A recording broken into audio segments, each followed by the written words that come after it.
Vir die wat dan vanaand miskien vir die eerste keer hierso is, baie welkom.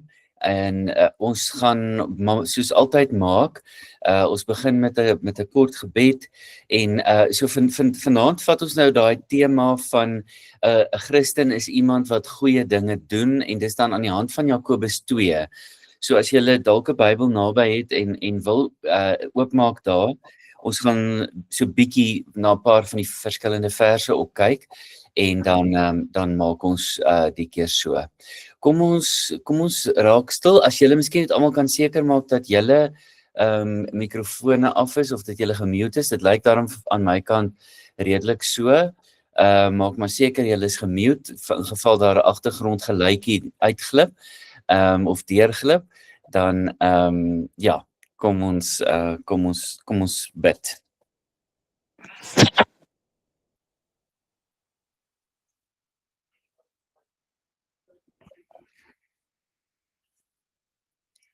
Here, dit is die einde van 'n langerige dag vir baie van ons en ons het eintlik 'n behoefte om rustig te wees.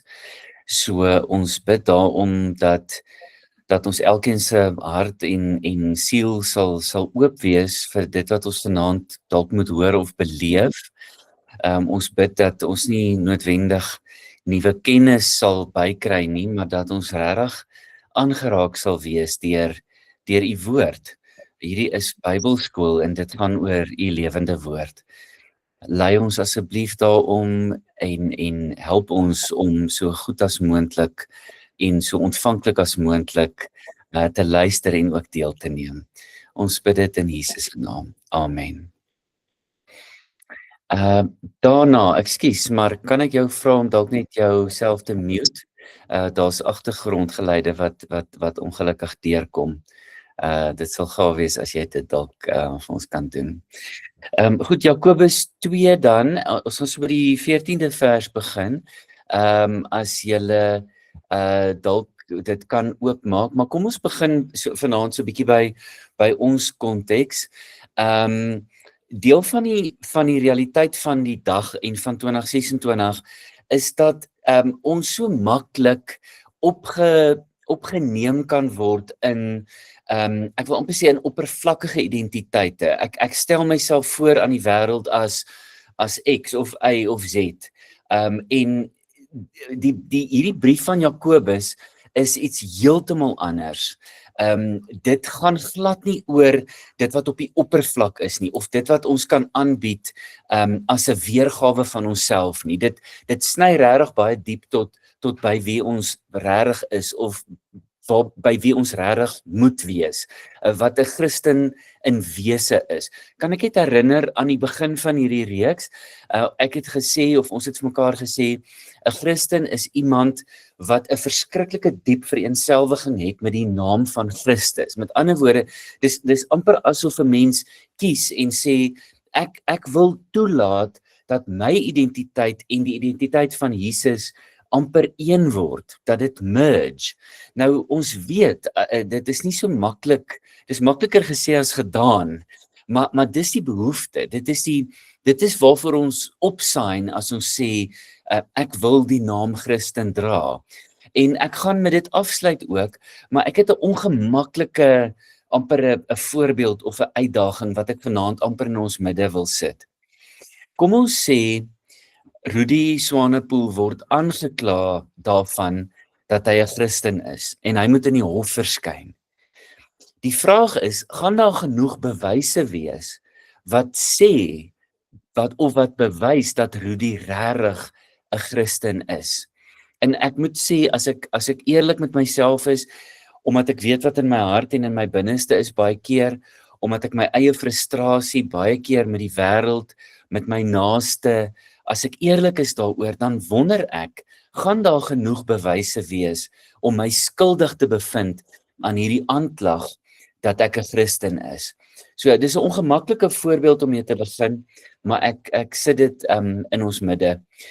Verskoon as jy dalk 'n ander boodskap of iets nou deurglip, maar ek weet nie altyd hoe om my rekenaar en my foon van mekaar te skei nie. My foon lê heeltemal in 'n ander vertrek.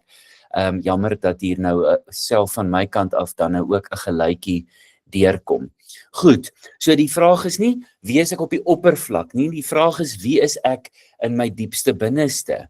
En is daai twee eintlik, of in die laaste instansie, of is dit ultimately een ding, of gee ek eintlik maar voor om 'n Christen te wees? So, Jakobus skryf, dat 'n geloof wat nie beweeg nie, of 'n geloof wat nie tot aksie oorgaan nie. Onthou, dit is die refrein, of dit is die boodskap van Jakobus 2. 'n Geloof wat nie tot aksie oorgaan nie, is eintlik geloof wat nie bestaan nie. Dit is hoe kru en hoe hard hy eintlik is. So die kern amper van vanaand, van hierdie dade, is dan Jakobus 2 vers 14 tot 17, en ek gaan dit vir ons lees. Dis dan, hierdie is die 2020 vertaling, hoofstuk 2 vers 14 tot 17. Wat baat dit my broers en susters as iemand sê dat hy geloof het, maar hy het nie dade nie? Die geloof kan hom tog nie verlos nie. Die 83 vertaling het gesê red nie. As 'n broer of 'n suster sonder klere en daaglikse kos is, en een van julle sê vir hulle, gaan in vrede, word warm en word versadig, maar julle gee nie vir hulle wat die liggaam nodig het nie. Wat help dit? So is geloof alleen, as dit nie op dade uitloop nie, dood. Maar as iemand sê, jy het geloof en ek het dade, wys dan vir my jou geloof sonder dade, en ek sal jou uit my dade my geloof wys. Glo jy dat God een is? Goed so. Ook die demone glo dit, en hulle bewe. So, Jakobus vra twee vrae.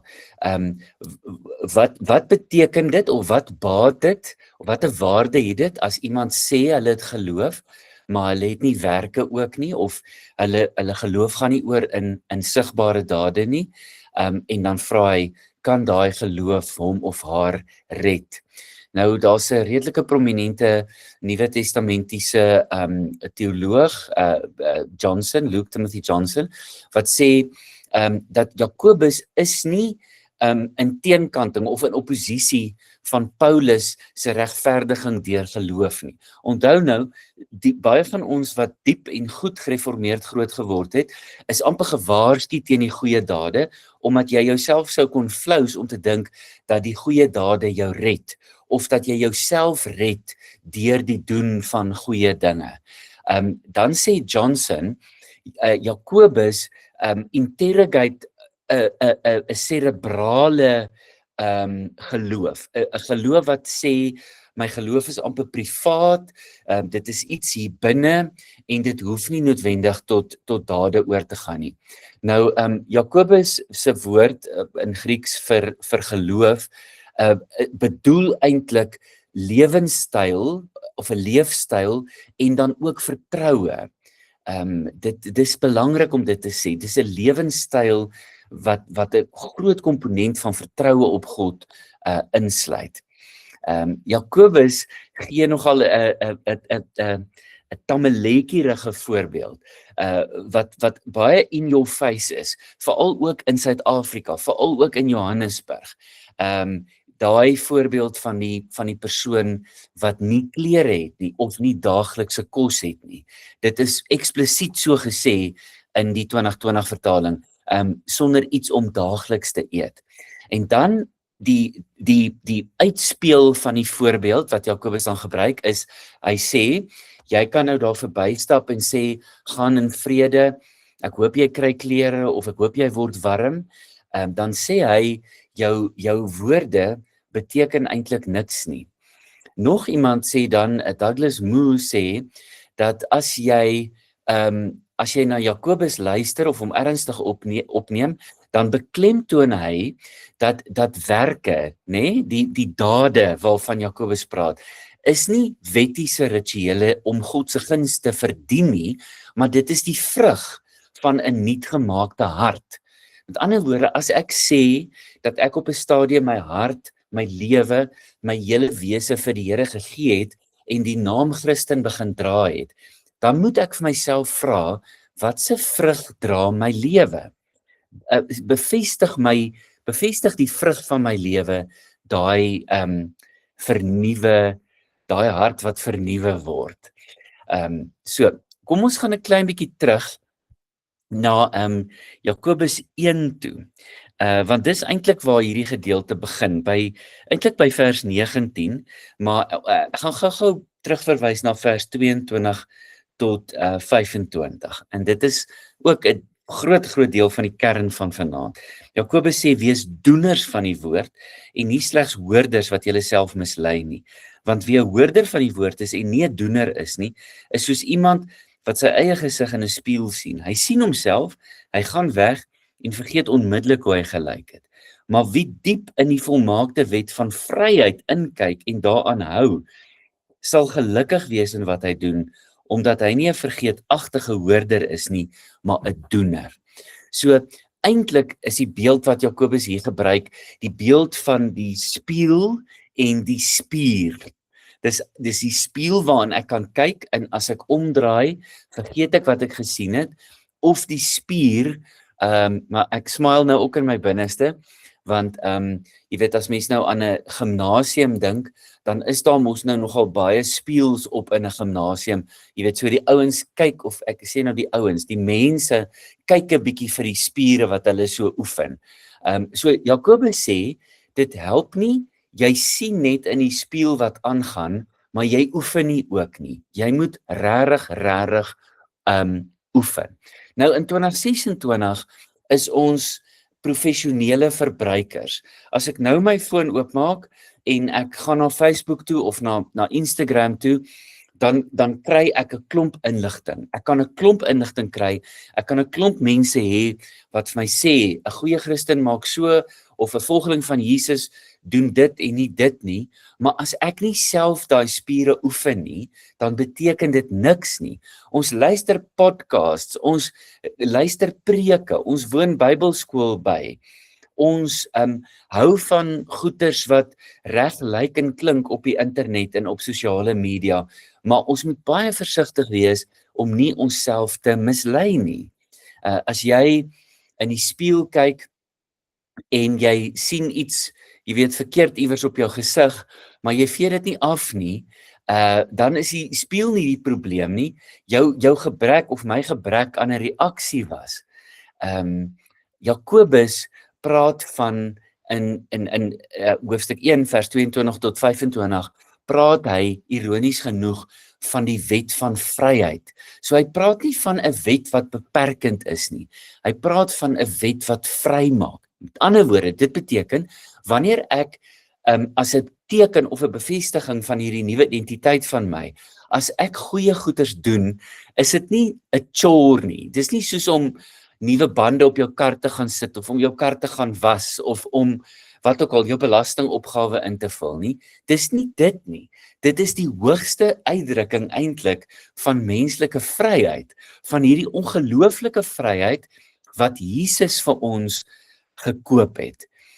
Ek wil amper nie, wat ek het nou al so baie keer, jy weet, goed gesê wat ek later spyt oor was en onvanpaste voorbeelde gebruik. Ek wil nou nie vanaand weer daai fout maak nie, maar ek wil vir julle sê, party dae as Karina by die huis kom en sy vertel 'n bietjie, onthou nou, sy het 'n groterige deel van haar pasiënte is mense vanuit die Joodse gemeenskap, en partykeer dan kom sy by die huis, dan kan ek sommer op haar gesig die moegheid sien, omdat sy nou empaties is, byvoorbeeld teenoor Joodse mense, en soms gereeld ook teenoor Joodse vroue, wat absoluut, en ek sê dit met deernis en met respek, wat amper, wat letterlik nog in 2026 die slawe is van die wet, van die Ou Testamentiese wet, van die 613 wette van die Ou Testament. En Jakobus stel dit in kontras. Jakobus stel hierdie wet van goeie werke, van goeie dade doen, in kontras met die las van die Ou Testamentiese wet. Jakobus sê, dis die wet van vryheid. Ons is uiteindelik vry om te wees wie ons bedoel was om te wees. En dit is dat ons ook dan instrumente letterlik van genade is en word. Ons gaan teruggaan na hoofstuk 2 toe. In hoofstuk 2 gebruik Jakobus 2 radikale voorbeelde. Hy gebruik 2 mense as radikale voorbeelde. Hulle is nogal uiteenlopend. Abraham is die een voorbeeld en natuurlik Rahab is die ander voorbeeld. Nou soos ek en jy weet, is Abraham dalk 'n maklike voorbeeld as 'n geloofsheld. Hy is die een vir wie die verbondsbelofte 3 keer aangebied word in Genesis 12, Genesis 15 en Genesis 17. Abraham is hy is die vader van die geloof, van ons geloof. Hy is ook toevallig in Islam is hy ook die vader of een van die vaders van die moslim geloof. So Abraham is nie 'n klein figuur nie. Hy's 'n groot geloofsfiguur. Rahab aan die ander kant het niks wat haar kwalifiseer as 'n geloofsheld of 'n geloofsheldin nie. En hierdie raak nou interessant. Dan sê Tom Wright, julle onthou nou al vir Tom Wright, een van my favorites, hy sê dat Jakobus ook praat van regverdiging, maar hy gebruik dit anders as Paulus. Paulus sien dit as die entry point. Jakobus sien dit as die volvoering. Hy sien dit as die vrug weer eens. Dis dieselfde ding as wat ek nou gesê het. Jakobus kyk na hoe ons uitgeken word. Na die merktekens op ons lywe en in ons lywe en in ons gedrag. Jakobus 2 vers 22, ek herinner, 2 vers 22 sê, kan jy sien dat die geloof meegewerk het met sy dade, dit is nou Abraham, en dat vanuit die dade die geloof volkome geword het. Met ander woorde sien julle weer eens daai. Ek gaan nou net weer iets oor Rahab ook sê. Onthou gerus weer 'n keer dat geloof dalk die saad is. Geloof is dalk die beginpunt. Geloof is dalk daai oomblik waar ek sê, Here, ek aanvaar u genade. Jesus, ek aanvaar wat u vir my gedoen het aan die kruis. Ek aanvaar die offer wat u gebring het en ek glo in u opstanding. Dis die saad. Maar goeie dade is die oes. Goeie dade is die teken dat die saad regtig was. Dit is tog baie amper voor die hand liggend, nê, al is dit nie so maklik nie. Maar dis 'n hele prentjie van die saad tot en met die oes wat uiteindelik sigbaar is. Die saad is aanvanklik nie noodwendig sigbaar nie. As die saad in die grond gaan, as die koringkorrel in die grond val en sterf, onthou dit is Paulus se analogie in 1 Korintiërs 15, as die saad in die grond is, dan sit stil, dit is nie sigbaar nie, dis weggesteek, maar daar's 'n periode van opbou amper, maar dit moet tot dade oorgaan. En onthou ook, baie eenvoudig, maar ook hard en baie realisties, 'n saadjie wat nie groei nie, is 'n dooie saadjie. Daar's ook sulke saad. Die van julle wat al geplant het en tuin gemaak het, partykeer plant jy 'n saadjie of 'n klompie saad en dan kom jy agter, maar nie almal het opgekom en gegroei nie. Ons gaan na Rahab toe. Nou Rahab is iemand wat nie sou kwalifiseer nie. En kom ons wees eerlik, daar's iets in kom ek sê maar in meeste van ons. Kom ek praat 'n bietjie sagter en ek kom ek laat ek nie so hard probeer klink nie, maar ek weet dis in my daar's iets in ons wat mense wil kategoriseer. As ek daai grappie Sondag in die kerk maak oor die groot Christen, dan is dit omdat ons daarvan hou om mense te gradeer. Maar in die ekonomie van God se koninkryk, onthou julle wat ekonomie beteken? Ekonomie beteken eintlik die reëls van die huishouding. So in God se reëls in die huisgesin van God is daar nie so iets soos 'n groot Christen of nie 'n groot Christen nie. Daar is nie iets soos Abraham wat 'n groot geloofsheld is nie, en Rahab wat eintlik glad nie kwalifiseer om daar te wees nie. In God se ekonomie is daar radikale gelykwaardigheid. Daar's radikale redding vir almal. Ja, so die voorbeeld in Jakobus van Rahab is dat sy gereageer het op die impuls om te help. Want dis presies wat sy gedoen het. Sy het die 2 verspieders by haar in Jerigo weggesteek, hulle het by haar weggekruip en sy het hulle uiteindelik gehelp om vry te kom. So julle hoor weer die tema van vryheid. Maar die fokus is op Rahab as 'n slegte vrou, as 'n slegte mens wat op die oog af nie kwalifiseer nie, maar sy reageer op die impuls om goed te doen en dan word sy gered, sê Jakobus. Goed. Kom ons ek is nou 'n bietjie voorskedule vanaand, maar dalk het ons dan 'n bietjie meer tyd vir bespreking. Hoe lyk dit in 2026? So een van die versoekings in ons tyd waarvan ek ook 'n slagoffer is dat 'n mens kan dink in 2026 dat jy die regte goed moet sê en dat jy 'n keyboard warrior moet wees wat by jou selfoonskerm sit en sê, "Jo, hierdie is verkeerd," of jy weet wat ook al. Dat ons verval amper in wat sommige mense noem 'n digital advocacy, dat ons uiteindelik via die internet of via die aanlyn wêreld probeer om goed te doen, maar dat ons in die regte wêreld uiteindelik nie noodwendig die goeie dinge doen nie. En ek elke nou en dan probeer ek daai ding doen. Ek weet nie of ek al in die kerk daaroor gepraat het nie.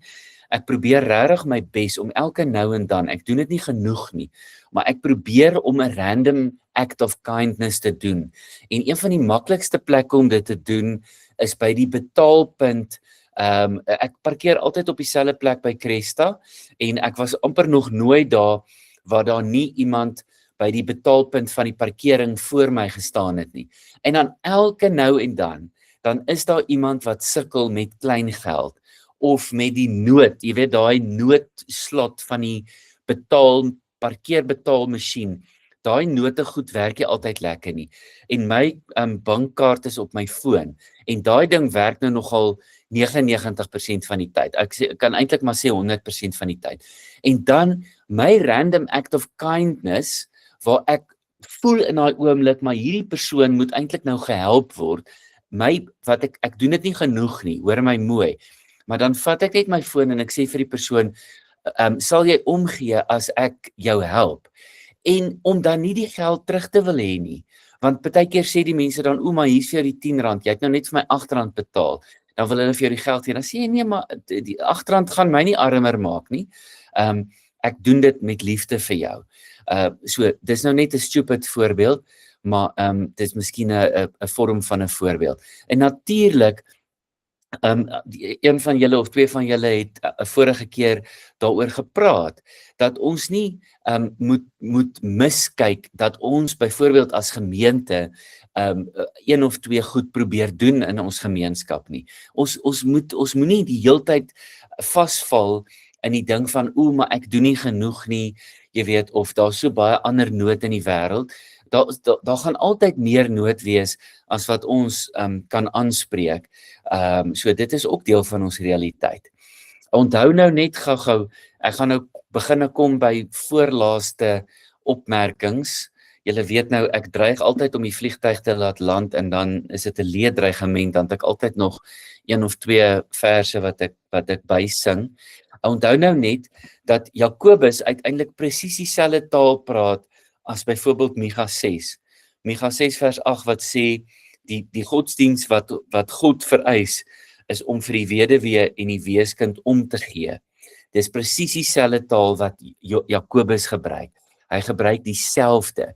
1 vers 27, ek herinner julle gou-gou, dit is suiwer, hoor hierdie taal van die 2020 vertaling, dit is suiwer en onbesmette godsdiens voor ons God en Vader, om na weeskinders en weduwees om te sien in hulle ellende en jouself onbesmet van die wêreld te hou. Net vir interessantheid, jouself onbesmet van die wêreld te hou. Weereens, baie van ons hou daarvan om te praat oor die sonde wat ons dink ander mense doen, of te praat oor wat hierdie groep of daai groep doen. Jakobus het 'n baie duidelike waarskuwing daaroor. Hy sê moenie dit doen nie. Moenie dit doen nie. En Paulus sê dit toevallig ook. So, ek moet wegkom van my rekenaar af en nie 'n keyboard warrior wees nie, en ek moet die weduwee en die weeskind van ons tyd, en julle weet nou dat dit meer groeperinge insluit. Ek moet in kontak kom met hulle. Onthou wat Filippense 2 sê, dis die kern van Jesus se mission. Jesus het na ons toe gekom. God kon redding op 'n ander manier bewerk het. Hy kon vir ons nog 'n wetboek gestuur het of nog 'n stel reëls gestuur het, maar toe stuur hy sy seun. En onthou, deel van hierdie reeks is dat ons sê 'n Christen is 'n sendeling. Almal van ons is ook gestuurdes. En dit beteken ek moet gaan, met ander woorde. Ek moet op een of ander manier gaan. Ek moet dalk fisies gaan. Ek hoef nie noodwendig wysheid of preek of woorde aan te bied nie. Ek moet dalk met my middele gaan. Dalk moet ek met my finansies gaan. Dalk moet ek met my hart gaan. Maar moet ek gaan op een of ander manier. En onthou nou net weer 'n keer, in 2026 is een van ons realiteite, ek wil dit nie 'n bedreiging noem nie, maar een van ons realiteite is miskien 'n groeiende isolasie, omdat ons so maklik agter ons toestelle of ons tegnologie kan wegkruip. Ek sê nou tegnologie, eintlik bedoel ek toestelle. Ons kan maklik daar wegkruip. So die uitnodiging is amper om weer terug te tree in ware verhoudings en in regte gemeenskap met mekaar, juis in hierdie wêreld. Dalk is hierdie die finale gedagte vir vanaand, voordat ons bietjie met mekaar gesels. Dit's daai gedagte wat ek aan die begin genoem het.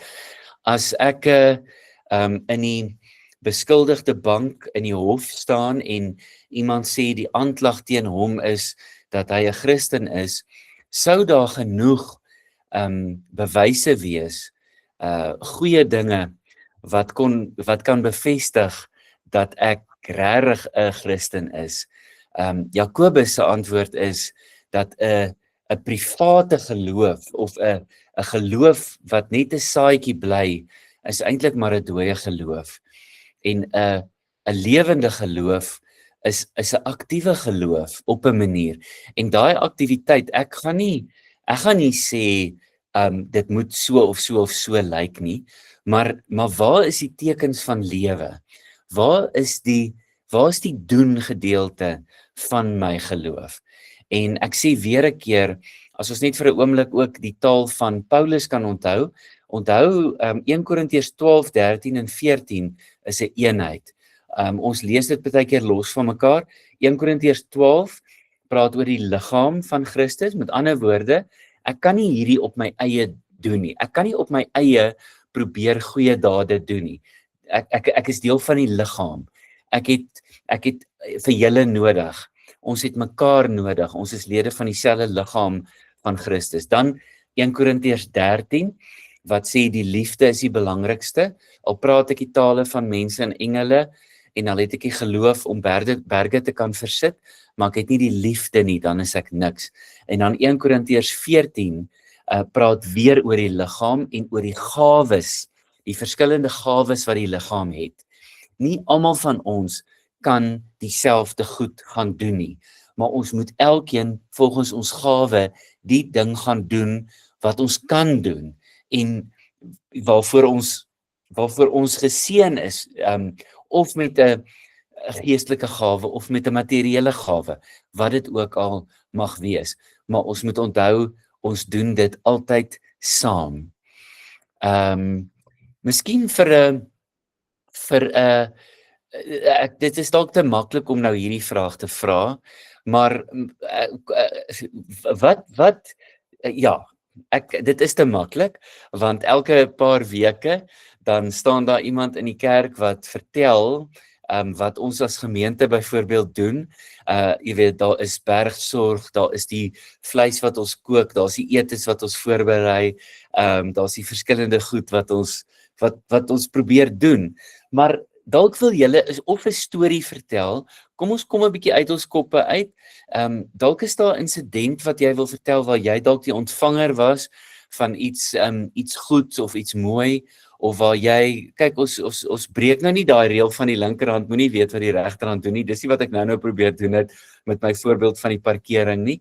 Ek het net 'n praktiese voorbeeld probeer noem van wat 'n mens kan doen in jou alledaagse lewe as 'n random act of kindness. Is daar iemand wat dalk iets wil deel, dan gaan ek 'n slukkie water vat en myself ook bietjie mute.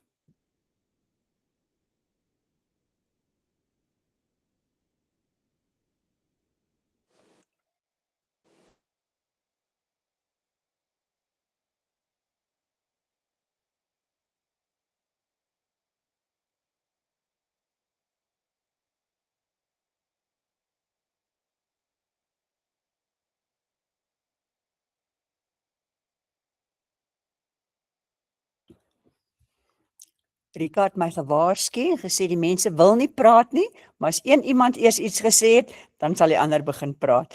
Ek wil nou maar net sommer sê, omdat ek sien Frans en Hester is mos nou ook hier, daai ding van ons eerste Saterdag gaan aflaai, is altyd vir my, ons doen dit, is 'n kort dingetjie, maar om Dorien toe te ry, maar dit is so lekker om te sien hoeveel mense vleis bring, en dit is so lekker om die goed te gaan aflaai, en dankie vir Frans, wat dan nog altyd, as ons net terugkom van Dorien af ry, en nog Chepo toe, en ry in die week na al die toe. So, dis daai ding van, ons doen 'n bietjie goed, né, en dis uit die gemeente uit, maar vir my, en ek dink nou maar wat, Galasiërs 6 vers 9 vers 6, moenie moeg word om goed te doen nie. Dis altyd, ek sê altyd vir myself, daar is soveel geleenthede, maar ek het 'n verskriklike probleem met al die bedelaars by al die straathoeke. Want ons weet ons moenie gee nie, en dan sit nou daai ding van, maak oogkontak, erken die menswaardigheid, maar jy leer mos nader aan die mense ken, want ek ry dieselfde paadjie werk toe, en dis vir my altyd, wat kan ek meer doen om goed te doen aan hierdie mense wat elke dag op my pad is. Jy weet, nou wil ek gaan U-turn, vouchers kry, want dit voel vir my, ons moet iets doen, hulle het nie kos nie, hulle het nie klere nie. Maar dit word net al meer en meer, en ek weet nie, ek deel dit nou maar sommer net omdat ek weet, ons mag net nie moeg word om goed te doen nie. Ons mag nie moedeloos word nie, né? Therese, baie dankie vir daai voorbeeld en eintlik daai eerlikheid. Ek wonder, ek twyfel sterk of iemand op die skerm is wat dit nie eens is met jou nie. Ek dink ons almal voel, ek gaan nou iets weer oor Frans en Hester sê, want ek het nog 'n storie. Dankie Therese dat jy my nou help met nog 'n storie. Dit het met Frans te doen, ek hoop nie hy gee om nie, maar ek dink ons moet ook hierdie dinge hier met mekaar deel. Maar ek dink ons almal deel daai gevoel van, ek sien hierdie persoon elke dag, partykeer 2 of 3 keer op een dag, en ek voel magteloos. Ek gaan vir julle sê wat ek dink. Ek dink baie keer, ek wens, daar was 'n staatsdepartement wat kon help om hawelose mense, onthou, ons moenie die fout maak om te dink, hulle het nie gemeenskap nie, hulle het hulle eie gemeenskappe gevorm, waar hulle ook al dan op die ou ende slaap ensovoorts. Maar ek wens daar was 'n stelsel wat vanuit die, en dit is, dalk is dit naïef van my, of dalk is dit passing the buck om te sê, maar die staat moet sorg dat hawelose mense of mense wat nie erkende huisvesting het nie, want ek bedoel, die terme wat ons gebruik is ook problematies, nê, want ons praat van homeless mense, en dan sit ons hulle ook in 'n kategorie van, jy weet, amper slegter mense as die res van ons. Maar in elk geval, dit bly 'n baie moeilike ding. Frans, wil jy nie vir die mense, vir die ander vertel, wat jy laas Sondag vir my kom sê het na kerk nie, en wat jy toe laas Vrydag gedoen het? Ek dink jy moet vertel, ek gaan nie vertel nie. Dis reg so, Rudy.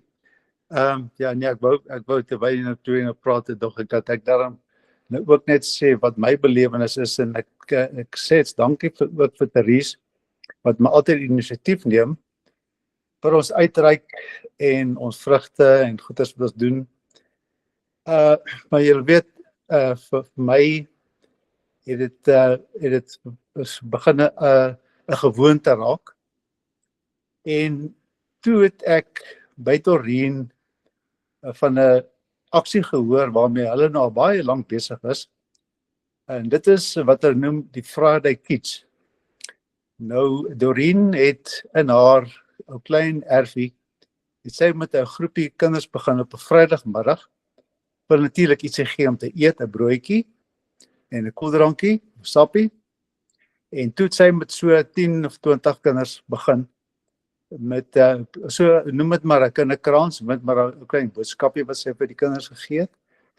En dit het so gegroei dat sy naderhand daar erg te klein geraak het. Tans maak sy gebruik van die Dani van Sail saal daar in Claremont. Ek dink dit is Dani van Sail, dink ek. En daar is tans, wel verlede Vrydag was ek en Rudy daar.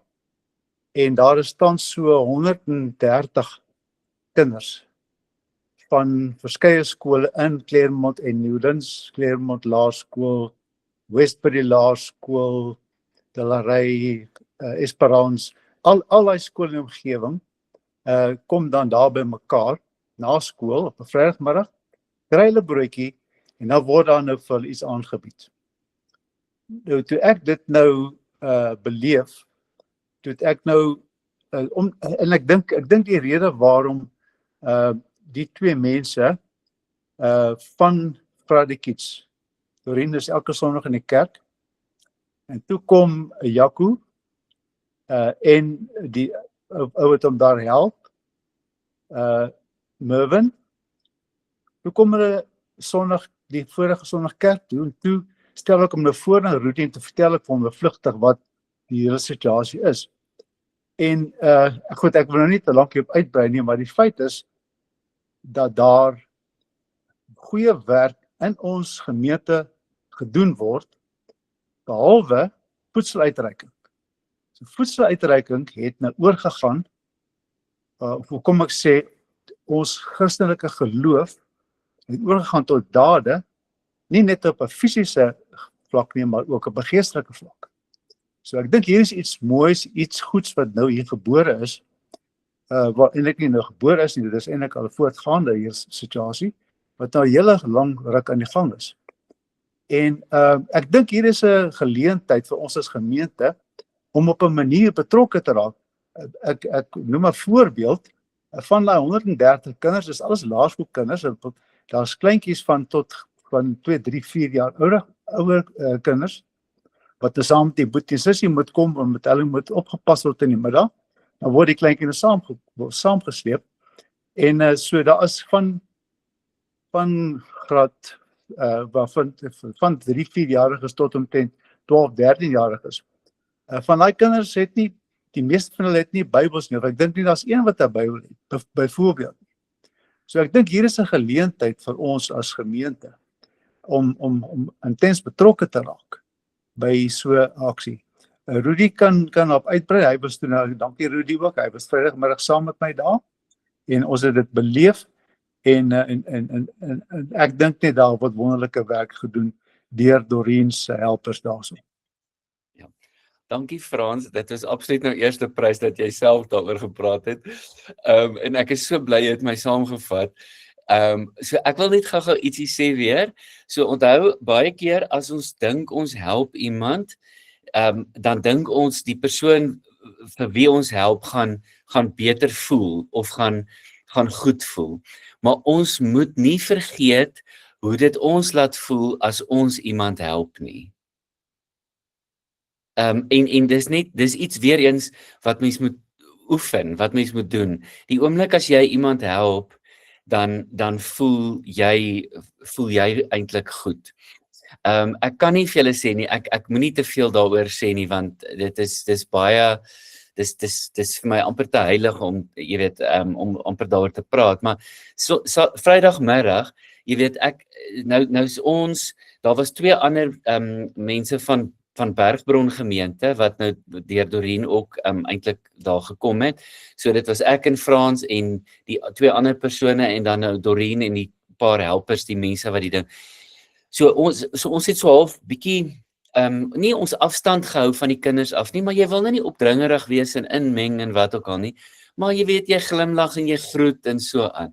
En dan wat baie erg is die kinders wat spontaan na jou toe kom na die tyd en vir jou 'n drukkie kom gee. Niemand het gesê hulle moet dit doen nie.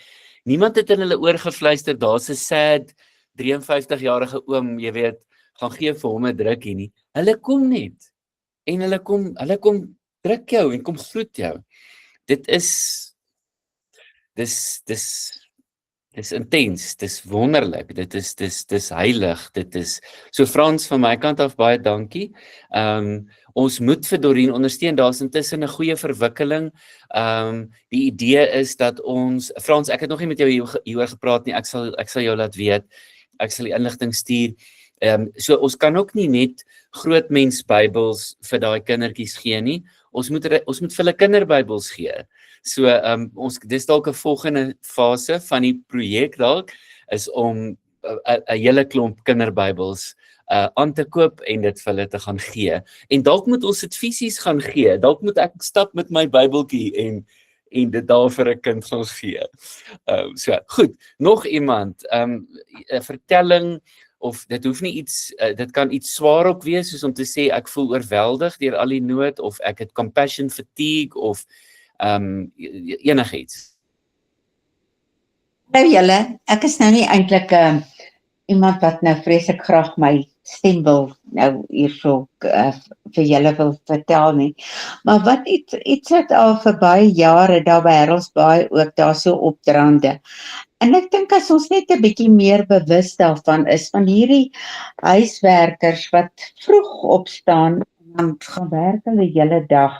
En dan moet hulle stap na waar hulle ook al te ver, na 'n taxi staanplek of 'n enige plek waarheen hulle gaan om gehelp te raak. Weet julle, toe ek nou nog so kinders gery het Veerland toe en so, dan is hulle daar aan die kant by 9de Laan, dan stap hulle Beiersnodde toe na 'n hele dag se werk. Dis ordentlike, pragtige, skoon, hulle is so trots op hulle kleredrag, hulle lyk so altyd so deur 'n ring getrek, dan stap hulle met pakkies en hulle stap ver met slegte skoene, nie ons wonderlike tekkies en goed nie, dan stap hulle al daai pad nou Beiersnodde toe, en jy ry nou Beiersnodde toe. Jy gaan in alle geval Kreestad toe, jy gaan in alle geval hier van my af in die Willows, dan ry ek nou op kerk toe, dan stap daar iemand. Dit is nie gevaarlik om 'n vrou, ons vrouens, om 'n vrou te stop. Hoorie, ek gaan Kreestad toe, wil jy saamry tot by die taxi. Ek dink as ons miskien 'n bietjie dit ook in gedagte hou as ietsie wat net vir mense kan help. Dis maar met my gedagte. Dankie Dana, dis 'n wonderlike praktiese doenbare voorbeeld. Ek kan nie meer met jou saamstem nie. Jy weet baie, ja, ons dink soms dit is gevaarlik maar jy's heeltemal reg, dis common sense om te sê hierdie vrou gaan, jy weet, dis okay om haar op te laai. So, dankie vir daai praktiese voorbeeld. Dalk 'n vraag of nog 'n opmerking en dan begin ons klaarmaak. Ons maak gewoonlik so hier by 5 voor se kant op die laaste klaar. So, as daar iemand dalk nog is wat nog iets wil sê of vertel. Werner, go back. Ja, ek dink vir my op 'n persoonlike vlak ietsie wat nogals baie by my opkom is die gewig van genade wat ons kan hê op mense. En ek het selfs by die werk in my persoonlike lewe ook agtergekom hoe om goed te doen vir iemand is nie noodwendig om iets fisies te gee of te doen nie, maar om genade vir daai persoon te hê wanneer dit die laaste ding is wat hulle ooit verwag het. En ek dink genade is een van die goed wat die Here ons toelaat om te kan verstaan en dit is een van die maniere hoe die mense om ons definitief die Here 'n ontmoeting met die Here kan hê, want soms maak dit regtig nie sin nie. En jy weet, ek dink dit sit ook soms vir mense in perspektief dat jy nie altyd iets fisies hoef te hê om te gee nie, maar dat net jou uitkyk oor die wêreld 'n manier kan wees om vir iemand daai goedheid te gee wat dalk 'n groot verandering in hulle situasie kan aanbring, want ek dink nie ons besef altyd hoe die duisternis van vrees en stres oor 'n sekere situasie of iets gebeur het, iemand kan aftrek nie. So dis maar net ietsie wat ek wou gedeel het, dis iets wat ek besef het onlangs in 'n professionele setting, maar ek dink dit is tog van pas vandag. Dankie Werner. Jammer Dominee, ek wil ook graag ietsie sê, ietsie wat vir my, daar was 'n fliek of ietsie gewees van Pay It Forward. En as jy baie keer ietsie aan iemand doen, weet, jy sal nooit by hulle iets terugkry nie, maar daai persoon doen weer aan 'n volgende persoon iets, net omdat jy so omgegee het vir hulle op die tyd wat hulle nodig het. En ek wil ek dink dis Therese wat gesê het van, as jy so by die straathoeke kom en daai mense is baie keer oorweldigend vir mens. En my haarkapper het een keer 'n baie oulike ding gesê, want jy sê, mens kan nie vir elkeen sê ietsie gee nie. Toe sê sy het vir haarself gesê, as sy voorstop of die derde kar of iets, dan gaan sy vir hom ietsie gee. So sy het vir haar reël in haar dag gesit, want jy kan nie vir elkeen ietsie gee nie, en dit het dit vir haar makliker gemaak. En ek dink dit is 'n baie oulike voorbeeld, want al wil ons vir elke persoon iets gee en doen, finansiëel kan mens nie vir elke een, ons baie keer 3 op een robot. Dit raak moeilik, maar ek sien ook wanneer die Here met my praat, dan probeer ek. En dit kan klein dingetjies wees. Ek hou van draf, so net 'n glimlag. Vir my is die lekkerste ding om te draf en 'n persoon te groet. En net dat hulle baie keer sommer hulle gesig ophelder. Dit is al, dankie. Dankie Jolandi, nee, verseker. Al daai maniere is deel daarvan. Ek moet vir julle sê, iets toe Jolandi begin praat, toe dink ek by myself, dit is vir my een van die goed wat Suid-Afrika ongeëwenaard maak. Ek dink nie daar's nog 'n land waar met al ons drama en woede en alles, ek dink nie daar's nog 'n land waar so baie mense pay it forward nie.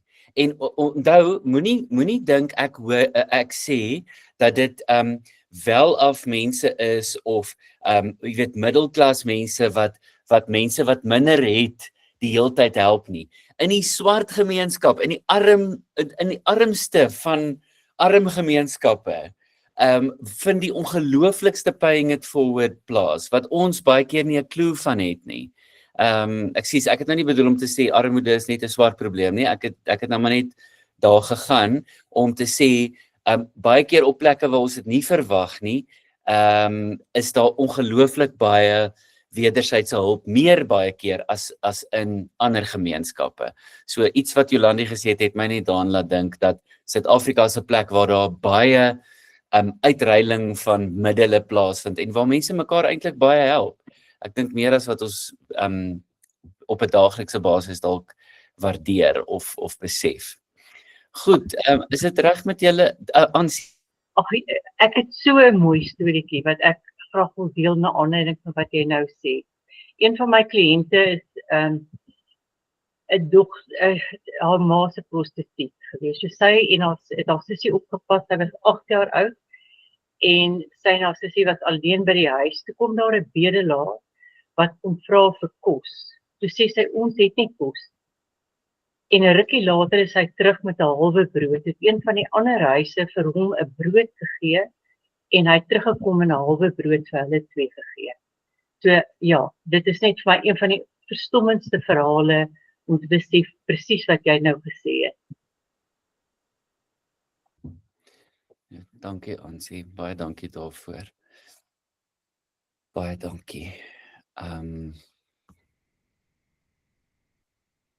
ons moet gee en ontvang en mekaar help met dade en met die geskenke van genade en vriendelikheid en medemenslikheid op 'n daaglikse basis. Ek gaan vir ons afsluit. As dit reg is, as iemand nog 'n dringende iets het om te sê.